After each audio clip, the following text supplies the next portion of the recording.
نحمده ونستعينه ونستغفره ونؤمن به ونتوكل عليه ونعوذ بالله من شرور أنفسنا ومن سيئات أعمالنا من يهد الله فلا مضل له ومن يضلله فلا هادي له ونشهد أن لا إله إلا الله وحده لا شريك له ونشهد أن محمدا عبده ورسوله أما بعد فقد قال الله تعالى يا أيها الذين آمنوا كتب عليكم الصيام كما كتب على الذين من قبلكم لعلكم تتقون وقال الله تعالى شهر رمضان الذي أنزل فيه القرآن هدى للناس وبينات من الهدى والفرقان وقال الله تعالى ولا تباشروهن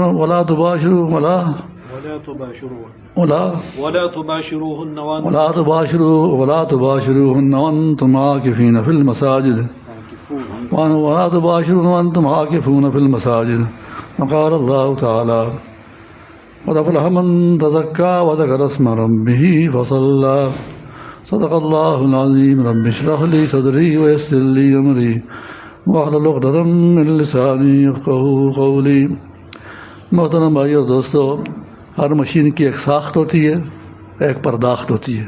ساخت جیسے آپ لوگ اسٹرکچر کہتے ہیں جی، اور پرداخت جیسے آپ لوگ مینٹیننس کہتے ہیں جی۔ ہر مشین کی ایک ساخت ہوتی ہے، ایک پرداخت ہوتی ہے۔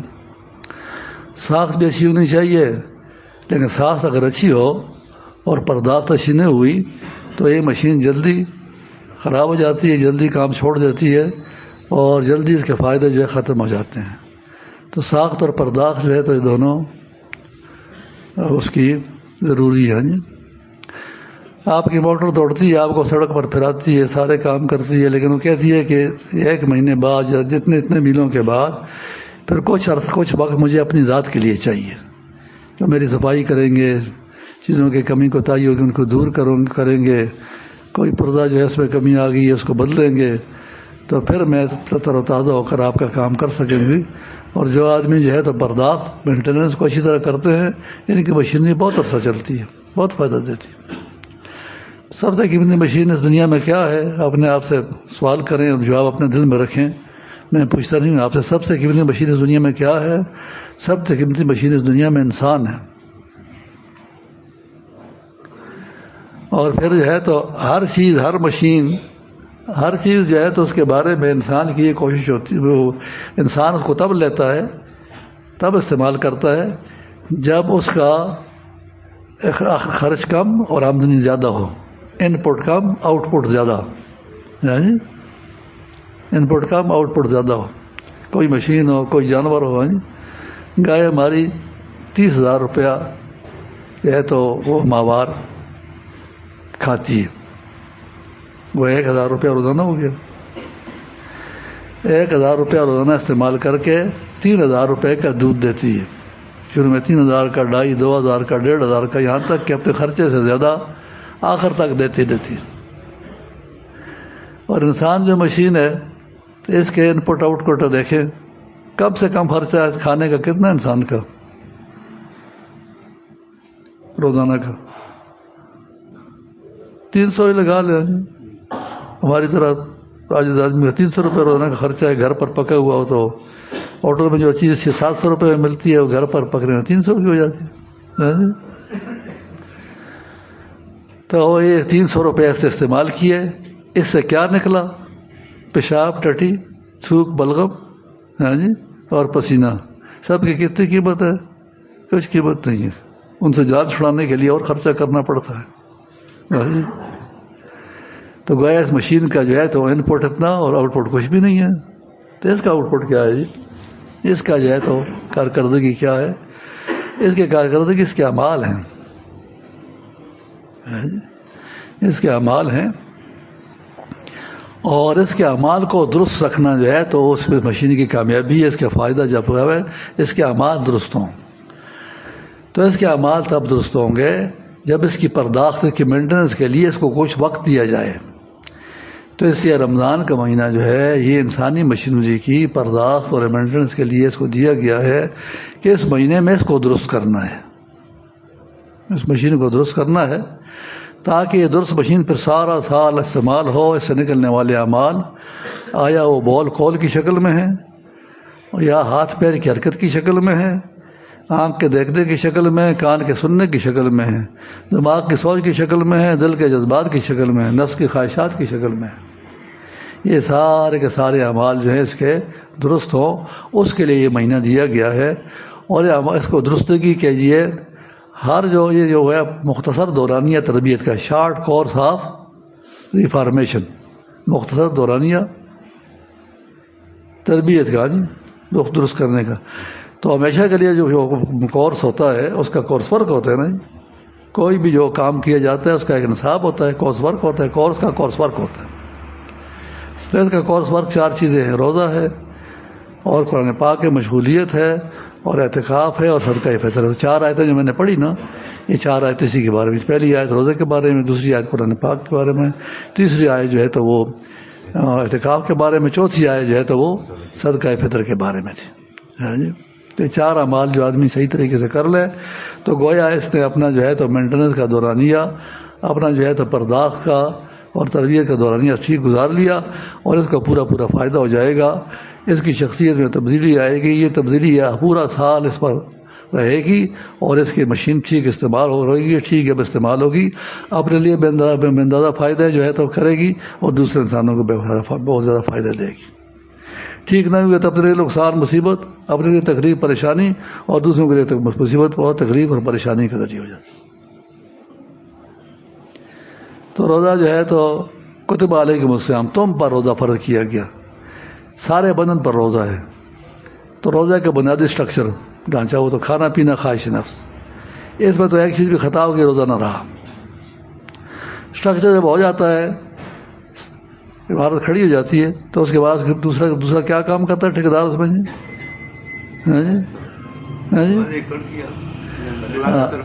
اس کو جو ہے اس کو آپ لوگ فنیشنگ کہتے ہیں اس کا جو ہے تو اسٹرکچر کھڑا ہونے کے بعد اب اس کو مکمل درست کرنا ہے، اس کو فنیشنگ کہتے ہیں.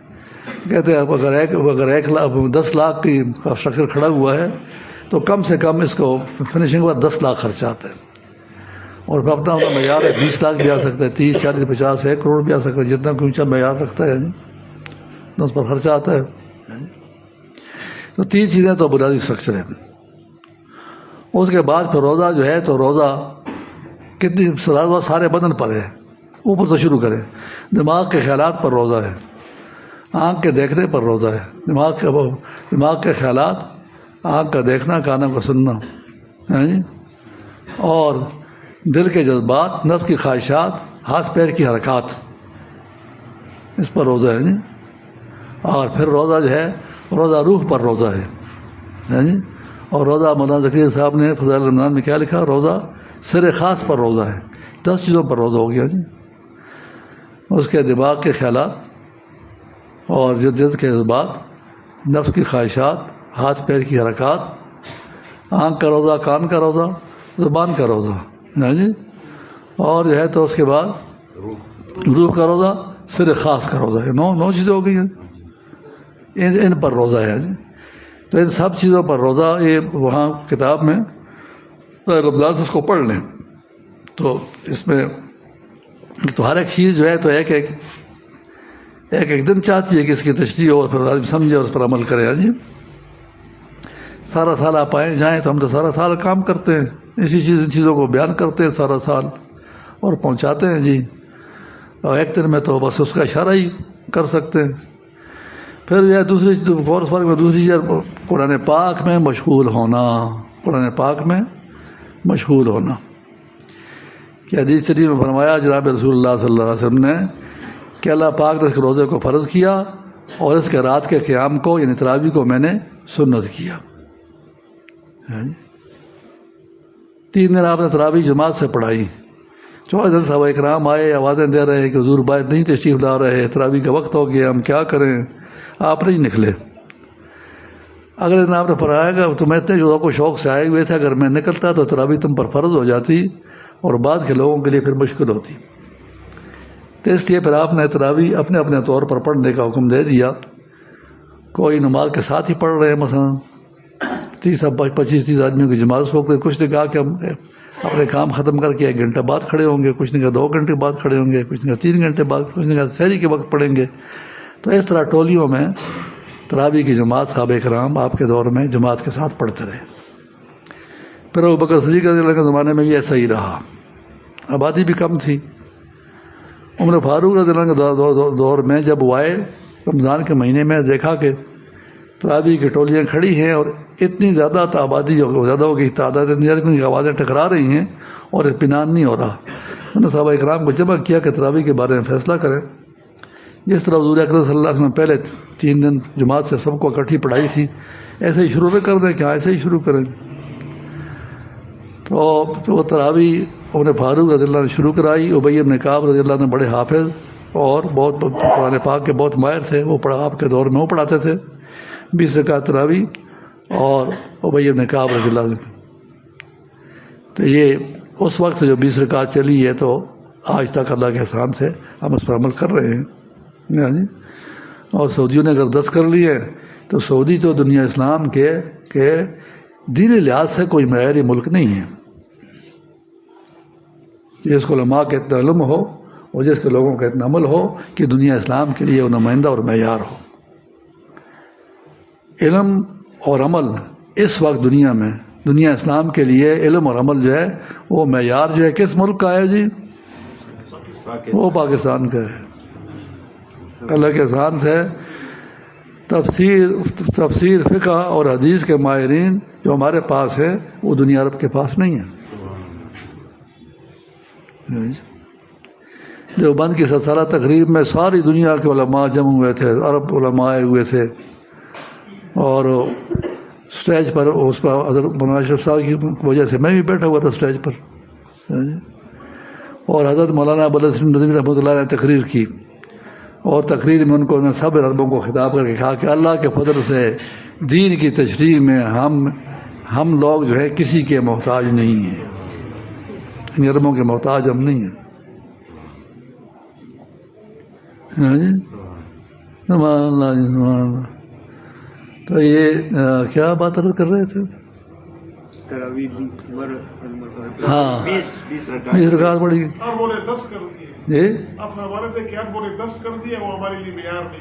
ہاں معیار نہیں ہے, وہ ہمارے لیے معیار نہیں ہے. ہمارے لیے معیار حضور اکرم صلی اللہ علیہ وسلم ہے, اور ہمارے لیے معیار صحابہ کرام ہیں. دین ہم کہاں سے لیں گے؟ قرآن سے لیں گے. دین ہم کہاں سے لیں گے؟ حدیث سے لیں گے. دین ہم کہاں سے لیں گے؟ صحابہ کرام کے عمل سے لیں گے. یہ 3 جو ہے ماخذ ہیں. دین کہاں سے لیں گے؟ قرآن پاک سے لیں گے, حضور اکرم صلی اللہ علیہ وسلم کے حدیث سے لیں گے, اور صحابہ کرام کے عمل سے لیں گے. یہ 3 بنیادی ماخذ ہیں دین کے لیے. آگے پھر جو ہے تو قیاس اور کیا چیز ہے؟ اجماع قیاس, یہ تو اور باتیں ہیں. 3 بنیادی ماخذ یہ ہیں. ہاں جی, اجماع قیاس جو ہے تو وہ بھی ان تینوں میں سے اجماع ان تینوں پر ہوگا, قیاس ان تینوں پر ہوگا. ہاں جی, تو یہ ہے. پھر جو ہے تو حضرت عثمان رضی اللہ عنہ کے دور میں وہ تراویح خود پڑھاتے تھے. قرآن پاک کی 540 رکوع ہیں.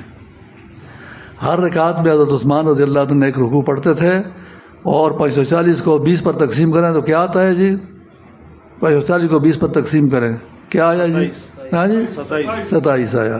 27ویں شب کو ختم کیا کرتے تھے, 27ویں رات کو ختم کیا کرتے تھے, اور تراویح خود پڑھاتے تھے. اور ایسا زبردست حافظ تھے کہ خود جو ہے تو 1 رکعت میں پورا قرآن مجید ختم کرتے تھے.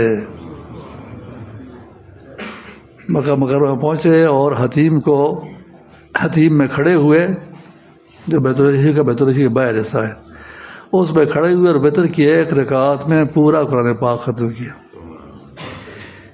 پچھلے سال ہمارا 3 دن کا ختم مکہ مکرمہ ہوتا ہے نا, تو پچھلے سال حافظ صاحب نے کہا میرے پاس تو 2 راتیں ہیں. تو ہم نے کہا 2 راتوں میں سنا دے. تمہارے ساتھ ایک مولوی صاحب تھے, وہ تراویح میں نہیں کھڑے ہوئے, چلے گئے. جب واپس آئے تو انہوں نے کہا کہاں چلے گئے؟ انہوں نے کہا جی میں تو طواف کرنے چلے گیا تھا. میں نے کہا اللہ کہ مجھے طواف گئے وہ تو نفل تھا اور تراویح سننے موقع تھی. اس کا خیال ہوا عام طور پر کتاب میں اس نے پڑھی ہوئی، اتنا فارغ التاثیر عالم تھا کہ 3 دن سے کم میں ختم نہیں کرنا چاہیے.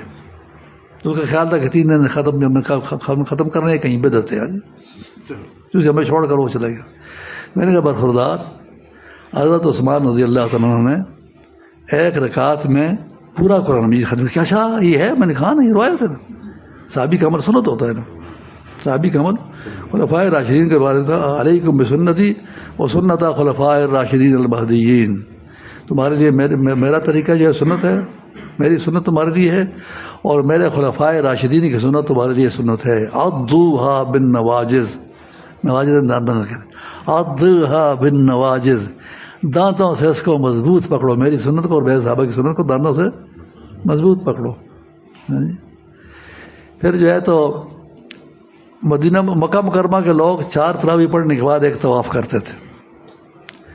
مدینہ منورہ نے کہا کہ ہمارے پاس تو طواف نہیں، ہم کیا کریں؟ اور 4 رکعت کے بعد وہ 4 نفل پڑھتے تھے، تو 16 نفل ہو گئے. 4 وقفے آتے ہیں نا، 16 نفل ہو گئے. تو اب بعد میں جو صحابہ کرام کے دنیا سے اٹھ جانے کے بعد پھر جو ہے تو سارے چیز ان کو قرآن حدیث اور صحابہ کرام کے کو جمع کر کے پھر صحابہ کرام کے اجتہاد اور قیاس اور اجماع کو جمع کر کے اس کے پھر دین کو بیان کرنا تھا باقی امت کے لیے. اصلی استاد جو سب چیزوں کے ماہر تھے وہ تو چلے گئے. ہم نے تو اس کے لیے پھر 4 اماموں کے فقہ سامنے آئے. سب سے پہلا فقہ جو ہے دنیا اسلام میں چلا ہے وہ امام اوزاعی کا چلا ہے. تو امام اوزاعی کے زمانے میں انہوں نے کہا بھائی اس طرح ہے کہ رمضان کے بارے میں جتنی روایتیں آئی ہوئی ہیں رات کو قیام کرنے کی، سب پر عمل کرنا ضروری ہے. ایک روایت 20 رکعت کی ہے، دوسری جو ہے مدینہ منورہ کے صحابہ کرام کی 16 رکعت ہیں. کتنے ہو گئے؟ 36 رکعت ہو گئے. تیسری روایت جو آئی ہوئی ہے کہ حضور اکرم صلی اللہ علیہ وسلم نے سارا سال کبھی 8 رکعت نہیں چھوڑے ہیں. 36 میں 8 جمع کرنے کتنے ہو گئے؟ 44 ہو گئے. پھر وتر جو ہے تو 2 ان کے نزدیک نفل ہوتے ہیں اور 1 وتر ہوتا ہے، تو 2 جمع کریں 44 میں 46 ہو گئے. سب سے پہلا فقہ جو دین اسلام میں چلا ہے امام اوزاعی کا چلا ہے، اور امام اوزاعی کے فقہ میں تراویح 46 رکعت ہے. جی اس پر تٹنگ شاہ جی. تو امام اوزاعی رحمۃ اللہ علیہ کے فقہ میں 46 ہے، اور میں مریدوں کو کہا کرتا ہوں کہ 20 رکعت جب یہاں پر ہو جائے تو 26 رکعت جو ہے وہ پڑھنے کی کوشش کیا کرو سحری تک، تاکہ قیام اللیل کی جو ساری حدیثیں آئی ہوئی ہیں سب پر ہمارا عمل ہو جائے. جی قادر صاحب کتنے پڑھا کرتے ہو؟ 46 رکعت پورے کیا کرتے ہو؟ ماشاء اللہ، اللہ تعالیٰ قبول فرمائے. پھر امام مالک رحمۃ اللہ علیہ نے ذرا آسانی فرمائی، نے کہا کہ جو 20 رکعت جماعت سے اور جو 16 جو ہے تو یہ جو بیچ میں نوافل ہیں، تو فقہ مالکی میں تراویح 36 رکعت ہے. اور پھر فقہ حنفی شافی اور حنبلی ان 3 فقہوں میں 20 رکعت ہے. 1400 سالہ دنیا اسلام میں 8 رکعت جو ہے کسی نے نہیں کہا ہوا. صرف اس دور میں یہ جو خودرو اہل حدیث ہیں جو خود ہی تشریح کرتے ہیں.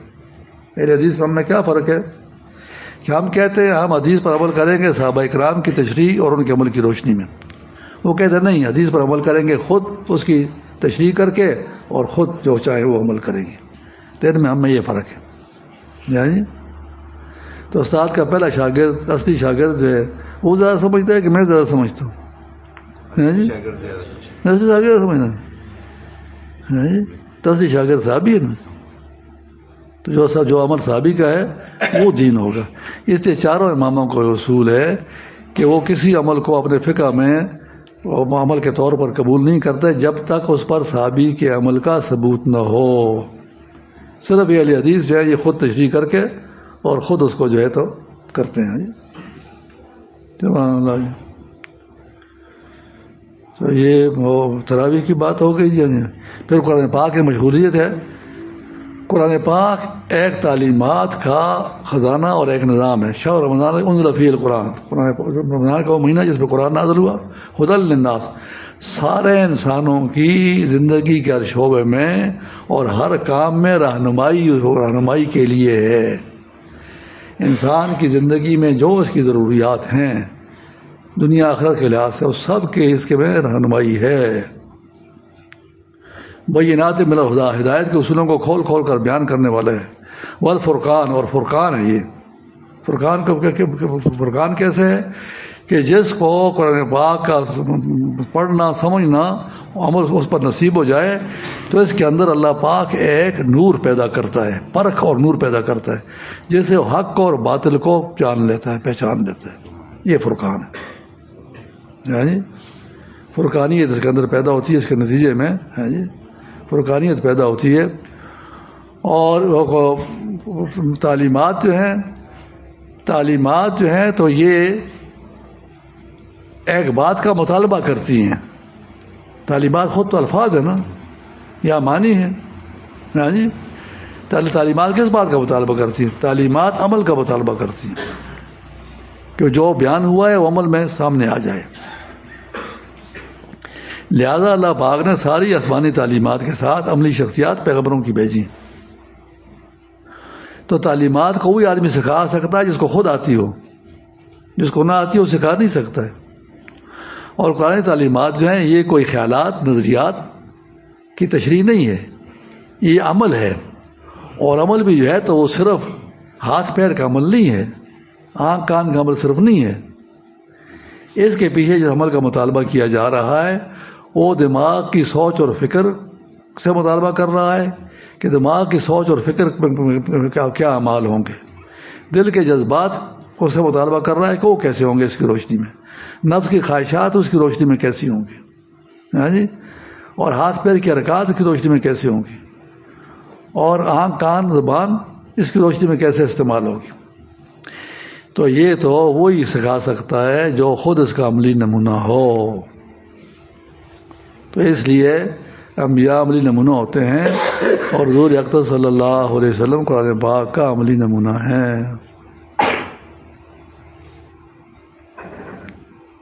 اور اس کا عملی نمونہ قرآن پاک کا جو ہے وہ قرآن پاک پر ایک درجہ فرض عمل کرنے کا ہے، ایک واجب ہے، ایک سنت ہے، ایک مستحب ہے، ایک فعل اولا ہے. سب سے اونچے طریقے سے عمل فعل اولا کے. اور ہمارے ذمہ جو ہے تو فرض واجب سنت موقعہ ہو گیا تو ضروری نام سے ہو گیا. لیکن انبیاء علیہ السلام کے لیے جو ہے تو مستحب اور فعل اولا کے معیار پر عمل کا اللہ کا مطالبہ ہوتا ہے. تو وہ تم سے سوال کرتے ہیں کہ کیا خرچ کریں. یہ سلون کا ماذا ينفقون قل العفو، ان سے کہو کہ ضرورت سے جو زیادہ ہے اس کو خرچ کریں. تو اب جو ہے عام آدمی کے لیے زکوٰۃ ہے 2.5% اور عشر ہے 10%. اور قرآن پاک کا سب سے جو اولا فعل ہے وہ ہے ضرورت سے زیادہ سب دینا. اور حضور اکرم صلی اللہ علیہ وسلم کا عمل قل العفو پر ہے، قل العفو سے بھی زیادہ ہے. خیبر کی جنگ کے بعد دنیا اسلام میں تنگ دستی اور فاقہ اور محتاجی ختم ہو گئی تھی، لیکن آپ کے گھر میں پھر بھی فاقہ ہوتا تھا. اس لیے کچھ تھا نہیں، نہ ایسی بات نہیں ہے کہ جو آتا تھا سب کو آپ فوراً تقسیم کر کے گھر کو خالی کرتے تھے. جس رات آپ دنیا سے پردہ فرما رہے تھے تو 6 درم کسی نے بیع کیا اور آپ نے کہا، حضرت عائشہ رضی اللہ عنہا نے کہا کہ ان کو جلدی تقسیم کر لو. اور اتنے میں آپ پر بے ہوشی طاری ہو گئی.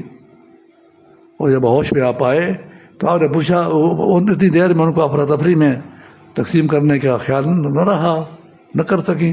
جب آپ ہوش میں آئے کہ وہ 6 درم تقسیم ہے کہ نہیں تقسیم، اس کو جلدی تقسیم کرو. اور پھر آپ کو بے ہوشی ہو گئی.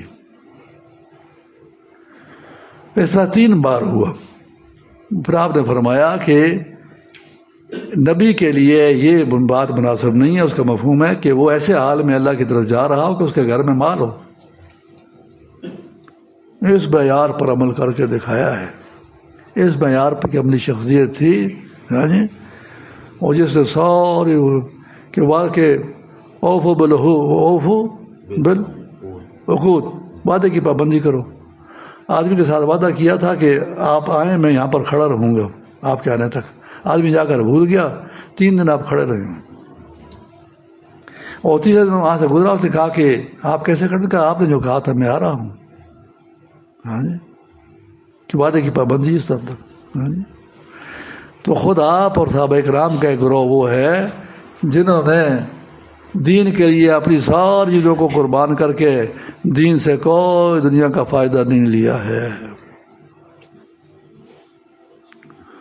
اور سب کچھ جو ہے تو وہ آخرت میں لینے کے لیے اس کا ارادہ کر کے اس پر عمل کر کے دنیا سے رخصت ہو گئے. بدری صحابہ، بدری شہداء، احد کے شہداء، یعنی فاقے کرتے ہوئے اور پیٹوں پر پتھر باندھتے ہوئے اور اللہ کے راستے میں لڑتے ہوئے انہوں نے جانیں دے دی، اور اس دین کا کوئی فائدہ دنیا میں حاصل نہیں کیا ہے. سبحان اللہ. اور وہ فتح خیبر کے بعد تو تنگ دستی ختم ہو گئی، اور پھر اتنا زیادہ مال و دولت صحابہ کرام کے قدموں میں اللہ پاک نے ڈالا ہے، اتنا ڈالا ہے. تو جو تعلیمات ہوتی ہیں، تعلیمات جب عملی طور پر عملی نمونہ اس کو لوگوں کے اندر پیش کر، عملی نمونہ جب اس تعلیمات کو پیش کرتا ہے اور انسانوں کی تربیت کرتا ہے، تو پھر پھر تعلیمات سے عملی شخصیات وجود میں آتی ہیں جیسے صحابہ کرام. اور عملی شخصیات جب وجود میں آتی ہیں تو وہ پھر تبدیلی لاتی ہیں، وہ انقلاب لاتی ہیں. اور تربیت دورانیہ بہت سخت ہوتا ہے، بہت لمبا ہوتا ہے. 13 سال مکہ مکرمہ کا تربیت دورانیہ ہے، جس کے اندر آگ کے انگاروں پر صحابہ اکرام کو گھسیٹا گیا ہے، اور تپتی ریت، صحرا کی ریت، عرب کی گرمی میں دن سارا دن ڈال کر سینے پر پتھر رکھ کر پیاسا رکھا گیا ہے، اور اس حد کی قربانیاں کر کے تعلیمات پر عمل کیا ہے اور اس کو بیان کیا ہے، اس کو آگے اس کی دعوت دی، اس کو پھیلایا ہے آگے. ہاں جی، سبحان اللہ. پھر جو ہے 13 سال کے بعد جو ہے تو 6 سال انتہائی سختی کے اور شدت کے مکہ مکرمہ کے، مدینہ منورہ کے ہیں. 19 سال ہے یہ. ہاں جی، تربیت دورانیہ لمبا ہوتا ہے، اور اس پہ صبر کرنا ہوتا ہے، شخصیات کو بنانا ہوتا ہے. ایک دینی پارٹی کا سیاسی لیڈر تھا، تو اس سے پوچھا کہ آپ نے یہ جو ہے تو پہلے تو علماء کو اور نیک لوگوں کو ٹکٹ دیا کرتے، آپ نے غرنوں کو ٹکٹ دینا شروع کر دیا، یہ کیسے؟ نے کہا کہ یہ الیکشن جیت سکتے ہیں، اس لیے میں نے شروع کر دیا. یہ معیار ہے، یہ تیرے دین والوں کا معیار ہے، یہ ان کی عقل ہے، یہ ان کی سوچ ہے. یہ لوگ کوئی کام کر سکیں گے؟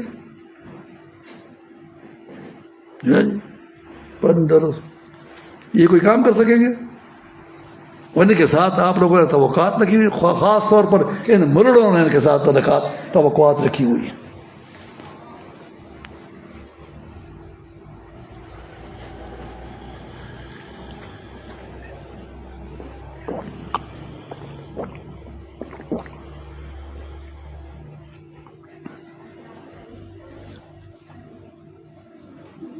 تربیتی دورانیہ ہوتا ہے، شخصیات کو کھڑا کرنا ہوتا ہے.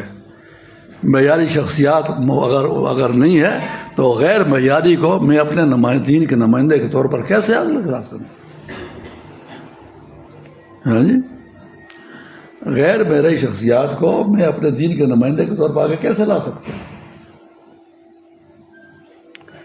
غیر معیاری شخصیات کو میں اپنے دین کے نمائندے کے طور پر آگے کیسے لا سکتا ہوں؟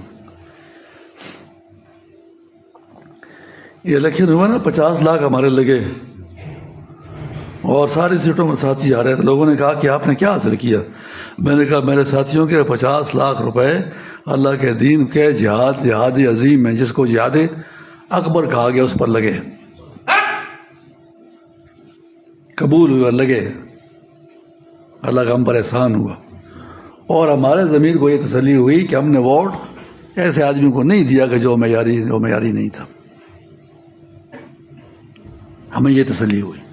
کہ ہم نے اپنے ووٹ کو ایسے آدمی کو نہیں دیا جو ملک میں لوٹ کھسوٹ بچا کر اور سارا پیسہ ملک نہیں دیا جو ملک میں لوٹ کھسوٹ بچا کر اور سارا پیسہ ملک سے باہر نکال کر اور باہر اپنی جائیدادیں بنا کر اور ملک کو جو ہے تو قرضے میں چھوڑ کر عوام کے کندھوں پر عوام کی گردنوں پر قرضہ ڈال کر ہاں جی اور ان کو جو ہے سچ بات ہے اسٹیٹ جو ہے تو وہ 3 چیزیں ہیں ہاں جی territory sovereignty and public territory and sovereignty ریاست 3 چیزیں ہیں علاقہ اور زمین اس میں رہنے والے عوام اور ان کا اقتدار عالیہ اسٹیٹ ہے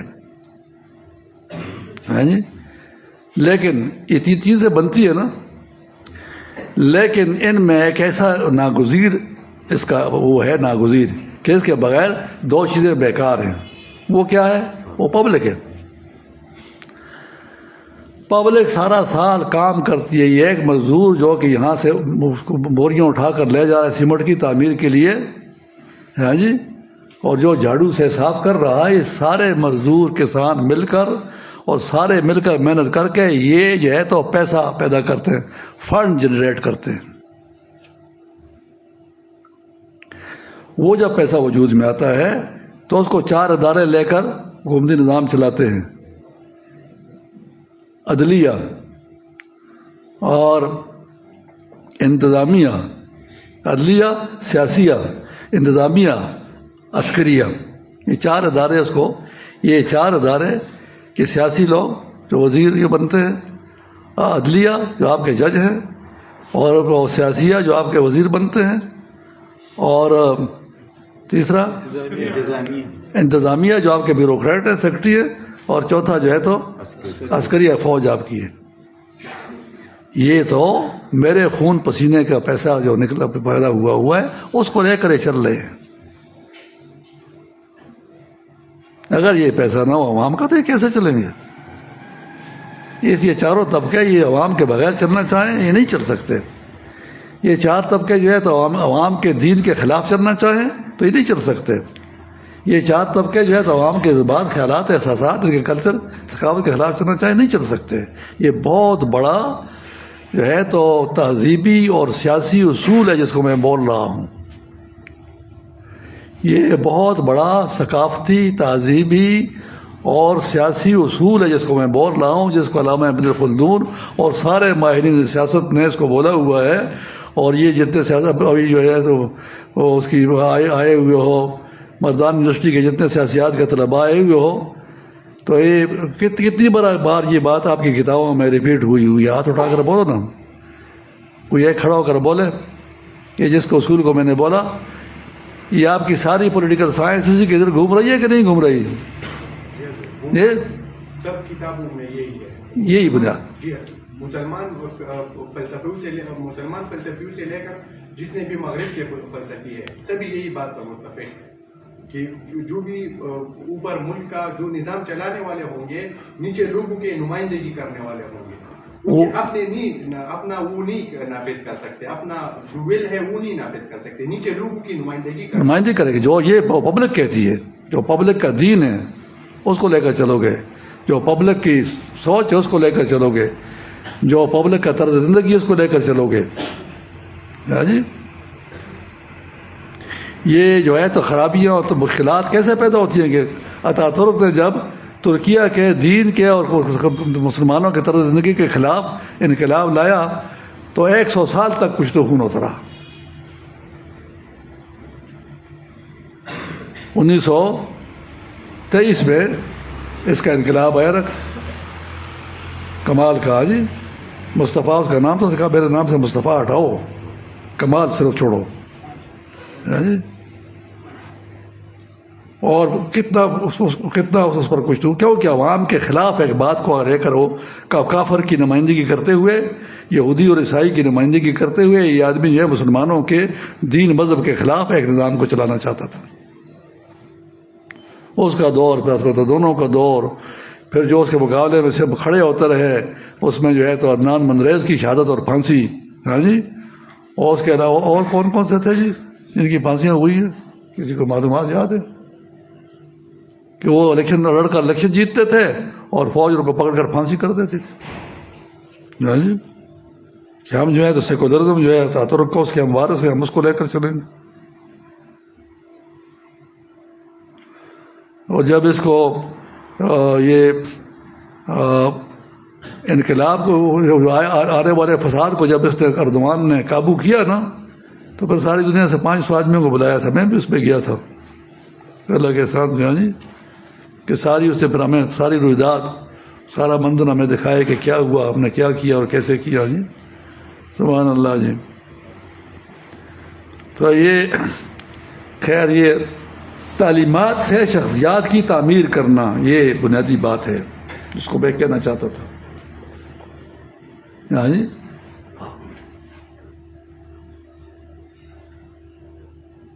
اور معیاری آدمی نہیں ہے تو کیا غیر معیاری کو لینا جو ہے تو یہ اس کی گنجائش ہے.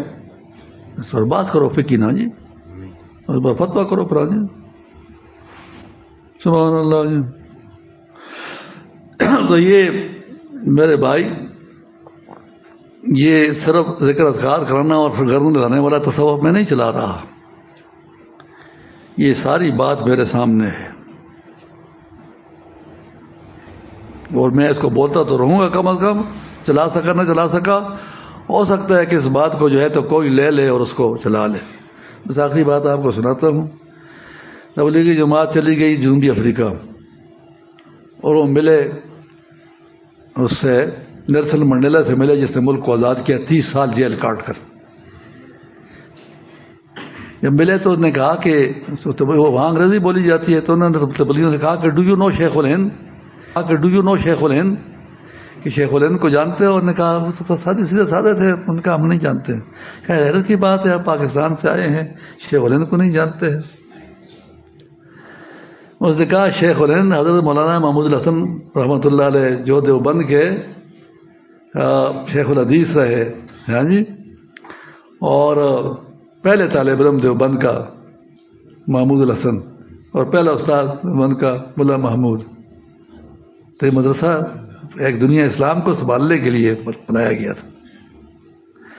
میں نے کہا آپ نہیں جانتے. اس نے کہا کہ شیخ الہند کے ساتھ میرا دادا مالٹا کے جیل میں تھا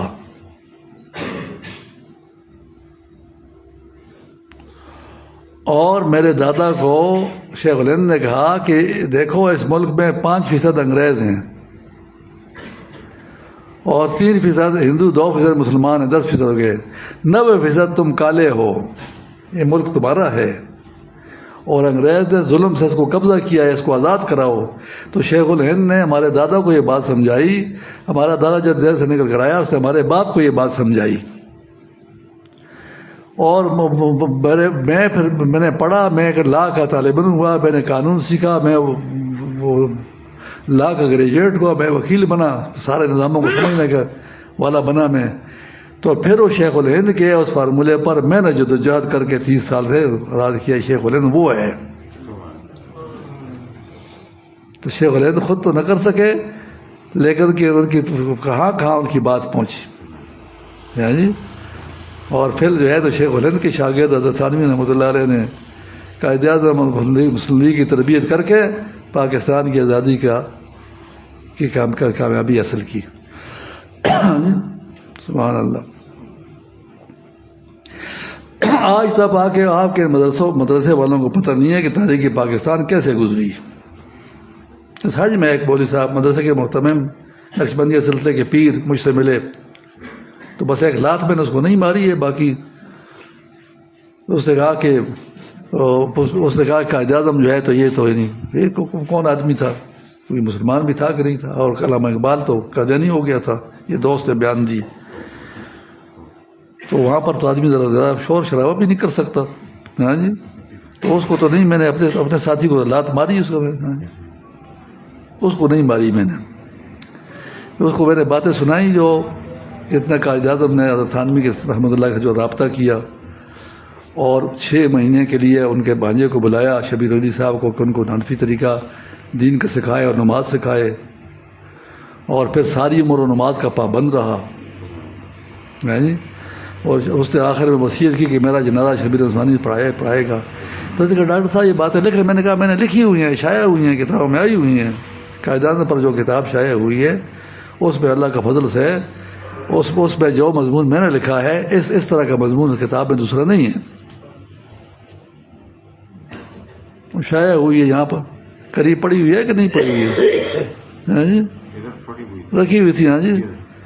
تو یہ اور پھر میں نے کہا کہ علامہ اقبال کا تو قادیانیت کے بارے میں اتنا مضبوط بیان ہے کہ اس بیان کو آدمی پڑھے تو آدمی کو یہ وہ ہوتا ہے کہ احساس کہ یا جو ہے تو شاہ بخاری کا بیان ہے یا پتنی کس کا بیان رحمۃ اللہ علیہ کا بیان ہے. اتنا مضبوط آدمی گزرا ہے, سبحان اللہ.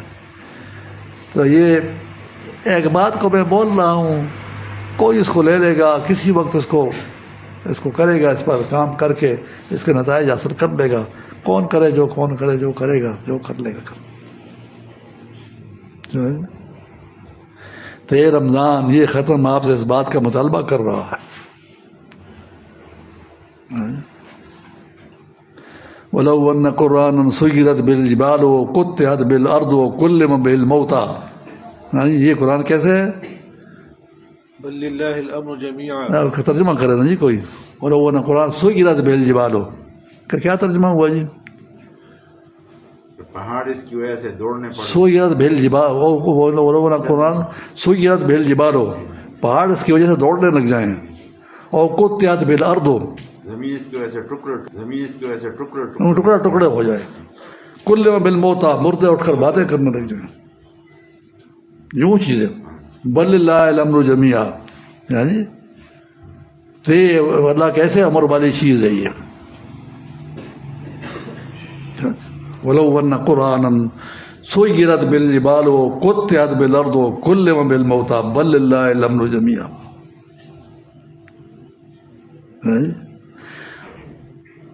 سبحان اللہ جی. وہ شعر پڑھو جی طارق صاحب. حیف کے تاثیر اس کی تیرے دل پر کچھ نہیں, حیف اگر تاثیر اس کی تیرے دل پر کچھ نہ ہو, کوہ جس سے خاشع متصدعن ہونے کو ہے. ہاں, کوہ جس سے پہاڑ, خاشع متصدعن کہ پہاڑ ٹکڑے ہو. کیسے آئے تھے؟ وَإِنَّ مِنْهَا لَهُ, اگر نازل کرتے ہیں اس قرآن کو, حضرت قرآن علی جبل, اگر اس قرآن کو ہم نازل کرتے ہیں پہاڑوں پر تو دیکھتا کہ وہ خوف, اللہ کے خوف سے ٹکڑے ٹکڑے ہو جاتے. تو مفتی شفیع صاحب نے اس کو شعر میں بند کیا ہے. کیسے پھر بولو جی. حیف اگر تاثیر اس کی تیرے دل پر کچھ نہ ہو, حیف اگر تاثیر اس کی تیرے دل پر کچھ نہ ہو, کوہ جس سے خاشع متصدعن, کوہ اس سے خاشع متصدعن ہونے کو ہے.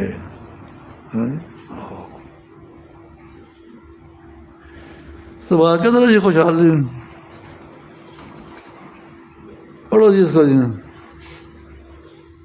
حیف اس کا, حیف اگر تاثیر اس کی تیرے دل پر کچھ نہ ہو, حیف اگر تاثیر اس کی تیرے دل پر کچھ نہ ہو, کو اس سے خاشعا متصدعا ہونے کو ہے, کو اس سے خاشعا متصدعا ہونے کو ہے.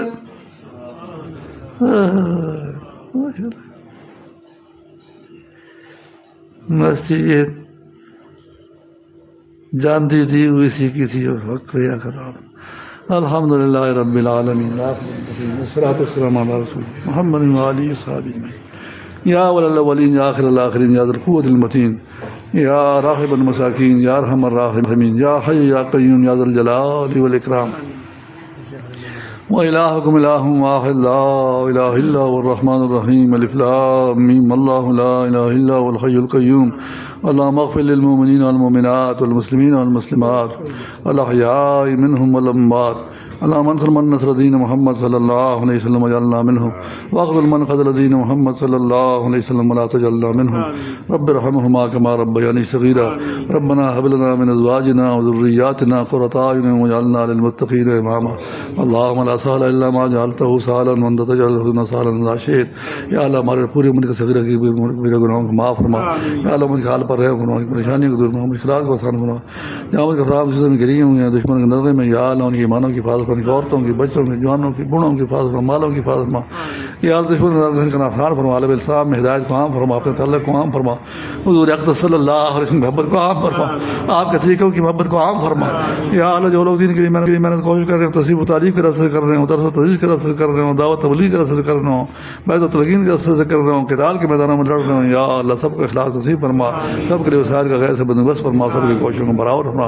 ہماری مجالس میں آنے والے حضرات بیت حضرات آمن سب کے مال جان اولاد کاروبار ملازمت ہر چیز برکت ڈال یا اللہ کوئی تنگ دست و تنگ دستی کو دور فرما پریشان آ رہا پریشان کو دور مشکلات میں گرو عافیت ہمارا جو ساتھی بے روزگار ہیں یا اللہ غیب سے روزگار نصیب فرما کوئی بیمار ہے گھروں میں بیماری یا اللہ غیب سے شفا نصیب فرما یا اللہ سب کے لیے مرادوں کو تو ہی بہتر جاننے والا ہے سب کے لیے مرادوں کو پورا فرما یا اللہ تبارک و تعالی غزہ فلسطین کے مسلمانوں کی مدد فرما یا اللہ غزہ کے مجاہدین کی مدد فرما کشمیر کے مسلمانوں کی مدد فرما کشمیر کے مجاہدین کی مدد فرما یا اللہ ہندوستان کے مسلمانوں کی مدد فرما یا اللہ ہندوستان کے مقابلے پاکستانی فوجوں کی مدد فرما یا اللہ اپنے فضل و کرم سے یا اللہ یا اللہ تبارک و تعالی یہود اور ہندوؤں کی سازشوں کو اور یا اللہ قادیانی پرویزی غامدی یا اللہ باقی جتنے ریالے جنیر اور ان کی سازشیں جو پاکستان کو تباہ کرنے کے پیچھے لگے ہوئے ہیں دن رات کو کوششیں کر رہے ہیں یا اللہ ان کی سازشوں سے پاکستان کو محفوظ فرما یا اللہ قادیانی پرویزی یا اللہ اہل تشیع یا اللہ تبارک و تعالی جتنے غامدی اور جتنے میڈیا پر آئے ہوئے لگے ہوئے پاکستان کو تباہ کرنے کی فکر میں لگے ہوئے یا اللہ تو ان کو پکڑ لے جکڑ لے رگڑ لے یا اللہ اس ملک کا پیسہ لوٹ کر یا اللہ ان سیاسیوں نے ملک سے باہر نکال کر اپنی جائیدادیں بنائیں اور لوگوں کی گردنوں پر سارا قرضہ سودی ڈال کر جو ہے تو لوگوں کو یا اللہ پیسے کا محتاج کر دیا یا اللہ ان کے پیٹوں کو پھوڑ دے کمروں کو توڑ دے گردنوں کو مروڑ دے یا اللہ یا اللہ اس پیسے کو واپس آنے کے حالات پیدا فرما اور صلی اللہ تعالیٰ خیر خلقی محمد علیہ صحابی برحمتک یا ارحم الراحمین.